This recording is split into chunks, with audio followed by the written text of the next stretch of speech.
I'm Andy with Competitive Cyclist, and this is the iBike Pro Powermeter. Over the course of the last several years, a popular mantra has emerged among cyclists. And it goes like this: if you're not training with power, you're not training.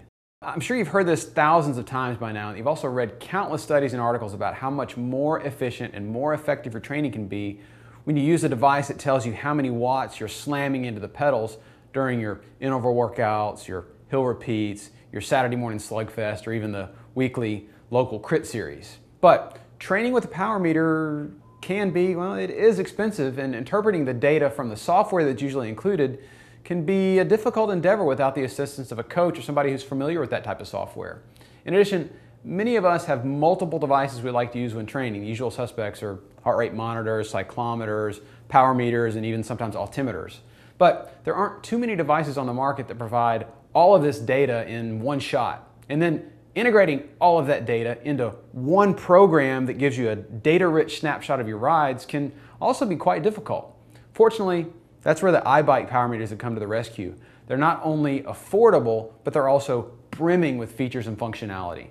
With one device, you can measure power, speed, cadence, altitude, wind speed, heart rate, calories expended, time, temperature, and date. So you can also see the gradient of a hill you're climbing in real time, and when you're done with the ride, you can see all of this on one screen with separate graphs for each metric. Not even SRM can boast such rich functionality. The question we're most often asked about iBike is, how does it work? Well, it's quite simple actually.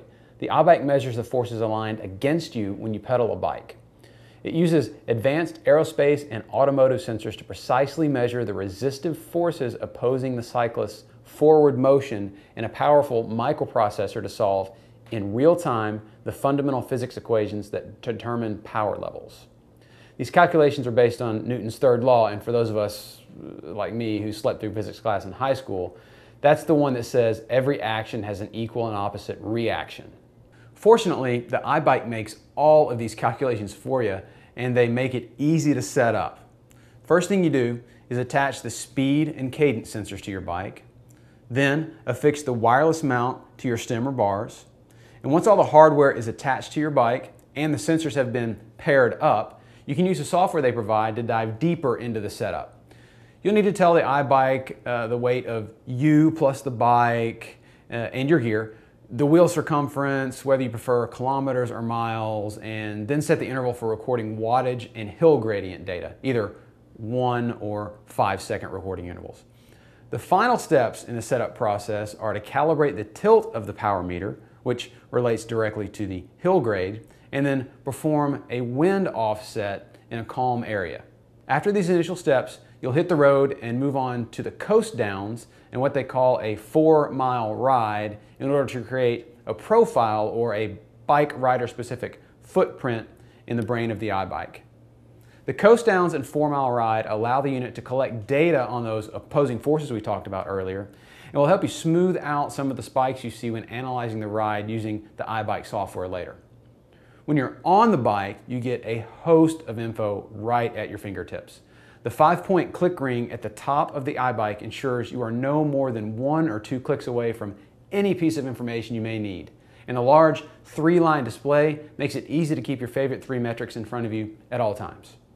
Admittedly, I've never really been a number cruncher when it comes to training. The iBike changed all that for me because first, the setup was pretty darn easy, and second, once I got it dialed in, the plethora of data it reports in real time made me pay closer attention to my efforts and helped me figure out how to target my weaknesses during training.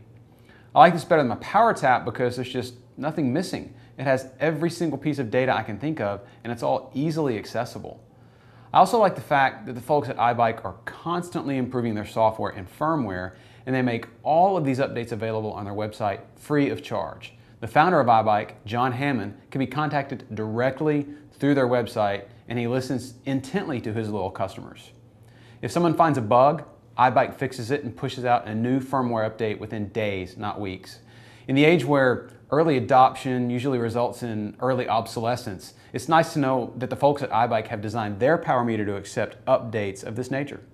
And even better than that, when they release a new product, like say their new iAero, they offer exclusive trade-in kits to iBike owners at discounted prices, so you don't end up trying to recoup your investment on the secondary market. And best of all, a fully decked out iBike Pro wireless unit is nearly half the cost of a wireless power tap. They also offer the wired version of the iBike with all the same functionality, which costs half as much as the wireless iBike. So for roughly the cost of a top-end heart rate monitor, you can view in real time, mind you, power, speed, cadence, heart rate, temperature, altitude, wind speed, trip time, trip distance, and a few other features I can't remember.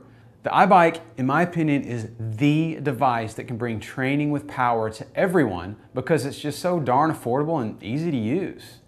Thanks for taking the time to watch this review, and if you have any questions about the iBike, you're more than welcome to call me or send me an email at andy@competitivecyclist.com.